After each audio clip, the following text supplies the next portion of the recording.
Hello મિત્રો, કાલે listing થવા જઈ રહી છે એન્થમ બાયોસાયન્સ આઈપીઓની.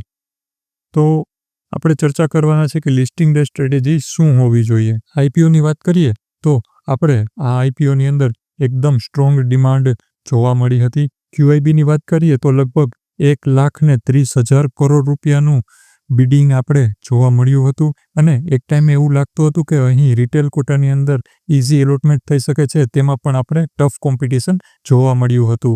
તો મિત્રો, લિસ્ટિંગ ડેની વાત કરીએ તો એ પહેલાં જો આપણે લેટેસ્ટ ગ્રે માર્કેટ પ્રીમિયમ જોઈએ, જીએમપીની વાત કરીએ તો જીએમપીની યાત્રા 40 રૂપિયાથી શરૂ થઈ હતી અને અત્યારે તેનું પ્રીમિયમ જે છે એ 168 રૂપિયા ચાલી રહ્યું છે, એટલે કે ક્લોઝ ટુ 30% જેવું રિટર્ન થાય છે. આ આઈપીઓની અંદર સ્ટ્રોંગ ડિમાન્ડ જોવા મળી હતી છેલ્લે દિવસે. જે સમયે લાગતું હતું કે અહીં રિટેલ કોટાની અંદર એલોટમેન્ટના ચાન્સીસ ઇઝી હશે, તો અહીં તમે જોઈ શકો છો કે રિટેલ કોટામાં પણ એલોટમેન્ટ ટફ જોવા મળ્યું હતું. રિટેલ કોટાની અંદર સ્ટાર્ટિંગ ફેઝમાં એવું લાગતું હતું કે 2 અથવા તો 3 એપ્લિકેશને દર એક એપ્લિકેશન સિલેક્ટ થવાના ચાન્સીસ હતા. તે જ્યારે ફાઇનલ સબસ્ક્રિપ્શન ફિગર આવ્યું ત્યારે તે 4 સુધી પહોંચી ગયા હતા. તો લિસ્ટિંગ ડે સ્ટ્રેટેજીની વાત કરીએ તો ક્યુઆઈબી દ્વારા પણ સ્ટ્રોંગ ડિમાન્ડ આમાં જોવા મળી છે. પ્રીમિયમ પણ આનું લગભગ 30% જેવું ચાલી રહ્યું છે. તો અહીં ગભરાવા જેવી તો કોઈ વાત નથી. અહીં મિત્રો, જોવાની વાત એ છે કે શું આ આઈપીઓની અંદર આપણે જે પ્રીમિયમ ચાલી રહ્યું છે તે જ પ્રીમિયમ પર લિસ્ટ થાય છે કે તેના ઉપરના પ્રીમિયમ પર લિસ્ટ થાય છે. કારણ કે હમણાં છેલ્લે આપણે એલન બેરીસ અને એચડીબીના આઈપીઓમાં જોયું હતું કે જે લાસ્ટ પ્રીમિયમ ચાલી રહ્યું હતું તેનાથી ઉપરની લિસ્ટિંગ જોવા મળી રહી હતી.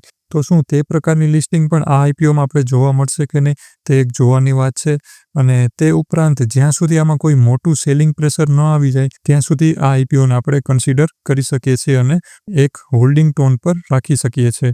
અને રહી વાત પાર્શલ પ્રોફિટની, તો એ તો ગમે ત્યાં બુક કરી જ શકાય છે. અહીં મિત્રો, હોલ્ડિંગ ટોન એટલે મારો એ મતલબ જરાય નથી કે આપણે 5 વર્ષ 10 વર્ષ સુધી હોલ્ડ કરવાનો છે. આઈપીઓમાં આપણે એ માટે જ અપ્લાય કરતા હોય છે કે જેથી આપણે તેમાં લિસ્ટિંગ ડે ગેન્સ જોવા મળી શકે અને આપણે એક ડિસેન્ટ પ્રોફિટ કમાઈ શકીએ. તો મિત્રો, સ્ટ્રેટેજી ક્લિયર છે. જ્યાં સુધી આ આઈપીઓની અંદર આપણે મોટું સેલિંગ પ્રેશર જોવા ન મળે ત્યાં સુધી આને કન્સિડર કરી શકાય છે અને પાર્શલ પ્રોફિટ તો ગમે ત્યાં બુક કરી શકાય છે. અને રહી વાત એક્ઝિટની, તો મારા ખ્યાલથી લિસ્ટિંગ ડે લો છે એ બહુ જ ઇમ્પોર્ટન્ટ રોલ પ્લે કરે છે. જેના આપણે જો અમુક ઉદાહરણ જોઈએ તો લિસ્ટિંગ ડે લો છે એ શા માટે ઇમ્પોર્ટન્ટ છે તેનું એક્ઝામ્પલ આપણે ટાટા ટેક દ્વારા જોઈએ તો આ આઈપીઓની અંદર મને એલોટમેન્ટ મળેલું હતું અને આ આઈપીઓએ ખાસો એવો પ્રોફિટ પણ બનાવીને દીધો હતો. કોઈ પણ આઈપીઓની અંદર લિસ્ટિંગ ડે લો છે એ બહુ જ ઇમ્પોર્ટન્ટ હોય છે. આઈપીઓમાં મને એલોટમેન્ટ મળેલું હતું ત્યારે મેં પ્રથમ દિવસે પાર્સલ પ્રોફિટ બુક કરેલો હતો અને ત્યારબાદ લિસ્ટિંગ ડે લો છે એટલે કે પ્રથમ દિવસનો જે લો છે એ લગભગ 1200 રૂપિયાની આસપાસ છે. તો આ એક 1200 રૂપિયાનું જે લેવલ હતું તેને મેં એક ફાઇનલ સ્ટોપ લોસ માનીને ચાલ્યો હતો અને જ્યારે ત્રીજા દિવસે એ લેવલ હિટ થઈ ગયું હતું ત્યારે મેં મારી જે રેસ્ટ ઓફ ધ પોઝિશન હતી એને મેં સેલ કરી નાખી હતી. અને ત્યારબાદ જો તમે આઈપીઓનું એક્શન જુઓ તો હજી પણ કેટલો ડાઉન ચાલી રહ્યો છે. હજી પણ આ આઈપીઓની અંદર ઘણા રિટેલર્સ જે છે એ ફસાયેલા છે કે ટાટા કંપનીનો આઈપીઓ છે, લોંગ ટર્મ કરશું, 5 વર્ષ 10 વર્ષ. આઈપીઓ આવ્યો છે એના 2 વર્ષ જ થયા છે અને અત્યારથી જ હવે લોકો ટેન્શનમાં આવી ગયા છે કે ભાઈ 700 રૂપિયા ભાવ થઈ ગયો છે, હવે શું કરશું. કારણ કે અહીંયા જ્યારે ટોપની પોઝિશન હતી, મીન્સ કે જ્યારે 1000 રૂપિયાને એ રીતનો ભાવ હાલતો હતો ત્યારે તે લોકો એક્ઝિટ ન કરી શક્યા. તો હવે 700 રૂપિયામાં તો એક્ઝિટ કરી જ નહીં શકે, કારણ કે તે સમયે તેણે મોટો પ્રોફિટ જોઈ લીધો હતો અને હવે તે નાનો પ્રોફિટ બુક કરવા માટે રેડી નથી. આવું જ એક જો હું બીજું એક્ઝામ્પલ આપું તો ત્યારબાદ એક બજાજ હાઉસિંગ ફાઇનાન્સનો પણ આઈપીઓ આવ્યો હતો. આ આઈપીઓએ પણ લોકોને સારો એવો પ્રોફિટ બનાવીને દીધો હતો. આ આઈપીઓમાં પણ તમે જોઈ શકો છો કે જે લિસ્ટિંગ ડે લો છે એ શા માટે ઇમ્પોર્ટન્ટ છે. તમે પ્રથમ દિવસનું લિસ્ટિંગ ડે લો જુઓ તો 146 રૂપિયા જેવું હતું અને ત્યારબાદ તમે આનો ગ્રાફ જોઈ શકો છો કે ત્યારબાદ આ કેટલો નીચે આવી ગયો છે અને હજી પણ એક 120ની રેન્જની આસપાસ ચાલી રહ્યો છે. મારો કહેવાનો મતલબ એ નથી કે લિસ્ટિંગ ડે લો છે એ બ્રેક થયા પછી એમાં એક્શન ન આવી શકે. એ સિવાય પણ બીજા ઘણા એક્ઝામ્પલ છે, જેમ કે બ્લેકબક.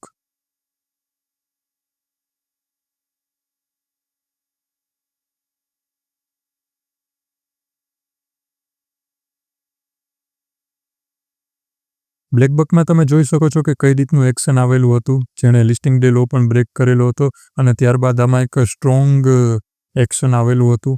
માટે લિસ્ટિંગ ડે લો પછી પણ આઈપીઓ રિકવર કરે છે તે અલગ વાત છે, પણ તમારે રૂલ્સને ફોલો કરવા એ ખૂબ જ ઇમ્પોર્ટન્ટ છે. હવે વાત કરીએ બેલ રાઇસની. તો બેલ રાઇસની અંદર મને એલોટમેન્ટ મળેલું હતું. મેં પ્રથમ દિવસે પાર્સલ પ્રોફિટ બુક કરેલો હતો અને આ આઈપીઓમાં મારું હોલ્ડિંગ ટોન હતું. આઈપીઓનું હોલ્ડિંગ ટોન હતું તો 2 દિવસ પછી એણે લિસ્ટિંગ ડે લો હતું અને બ્રેક કરી દીધું. તો અહીં મારું સ્ટોપ લોસ હિટ થઈ ગયું અને મારે એક્ઝિટ કરવું પડ્યું હતું. પરંતુ આમાં પછી તમે જોઈ શકો છો કે એક એક્શન પણ જોવા મળ્યું હતું. અને તેની સાથે જો હું તમને હજી એક આઈપીઓનું એક્ઝામ્પલ આપું તો એક હતો એકમ્સ ફાર્મા કરીને આઈપીઓ આવ્યો હતો. તમે જોઈ શકો છો કે લિસ્ટિંગ ડે લો હતો ત્યાંથી તે કેટલો નીચે આવી ગયો છે. તેની સાથે ટોલિન ટાયર્સ,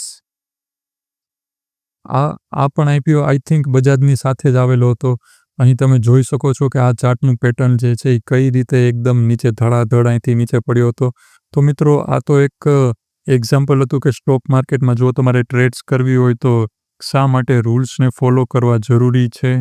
હજી હું તમને જો WCILનું એક્ઝામ્પલ આપું તો આ કંપનીનો પણ આઈપીઓ આવ્યો હતો. અને જે તમે જોઈ શકો છો કે લિસ્ટિંગ ડે લો પછી હજી સુધી આમાં રિકવરી આવી જ નથી. તમે જોઈ શકો છો કે લિસ્ટિંગ ડે લો હતું. અહીં લિસ્ટિંગ ડે લોની વાત કરીએ તો 158 રૂપિયા જેવું હતું, તો તે હજી આના સુધી રિક્લેમ જ નથી થયું.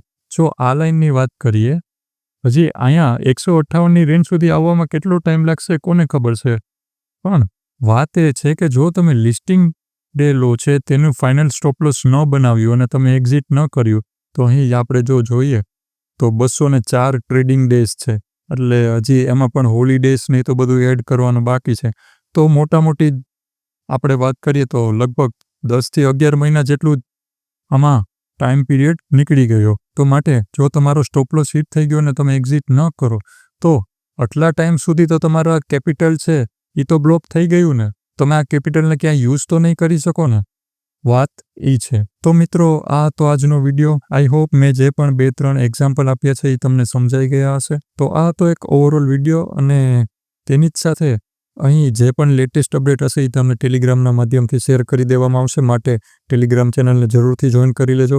લિંક નીચે ડિસ્ક્રિપ્શન અને પિન કોમેન્ટની અંદર આપેલી છે. તમારો જો કોઈ પણ પ્રશ્ન હોય તો મને કોમેન્ટમાં કહેજો. વિડીયોને લાઇક કરજો, વિડીયોને શેર કરજો તમારા મિત્ર મંડળમાં. મળીએ આપણે નેક્સ્ટ વિડીયોમાં.